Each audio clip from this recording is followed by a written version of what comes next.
So আজকের অঙ্ক হচ্ছে কোষে দেখি 23-2 এই দাগের চ্যাপ্টারের 7 নম্বর দাগের একের অঙ্কটা। এখানে একটা মজার অঙ্ক আছে। মজার ব্যাপার হচ্ছে এখানে এক্স দিয়ে দেওয়া আছে আর তার সঙ্গে sin 45 সামথিং একটা দেওয়া আছে cos 45 tan 60 ইকুয়ালস টু এপারেও দেওয়া আছে tan স্কয়ার 45 cos 60। তাহলে এক্স এর মানটা আমাদের নির্ণয় করতে হবে। তো আমরা এই মানগুলো বসিয়ে নিলেই তারপরে এক্স পড়ে থাকবে, সেখান থেকে আমরা বের করতে পারি। তো চলো শুরু করা যাক। তো এখানে আমরা এই অঙ্কটা প্রথমে লিখে নেব, তারপরে এটা সমান এক্স সাইন 45 আমরা পরপর মান বসাতে থাকবো। এক্স ইন্টু সাইন 45 এর মান কত আমরা জানি 1/√2 ইন্টু cos 45 এর মানও 1/√2 ইন্টু tan 60 এর মান হচ্ছে √3 ইকুয়ালস টু tan 45 এর মান হচ্ছে 1 এবং তার স্কয়ার মাইনাস cos 60 এর মান হচ্ছে হাফ।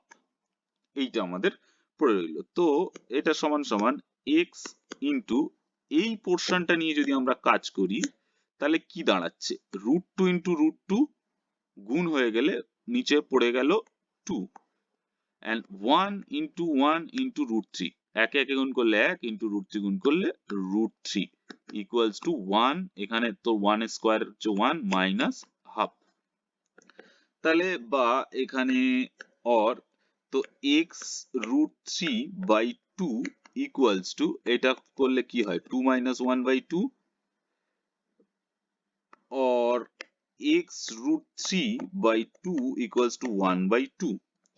ঠিক আছে, এইবারে আমরা এক্স টাকে এপারে রেখে এই √3 আর 2 টাকে এপারে পাঠাবো, তাহলেই আমরা এক্স বের করতে পারবো। তাহলে x equals to half into এই 2 টা যেহেতু এপারে নিচে ছিল ওপারে গিয়ে 2 উপরে উঠে গেল আর √3 টা নিচে নেমে এলো।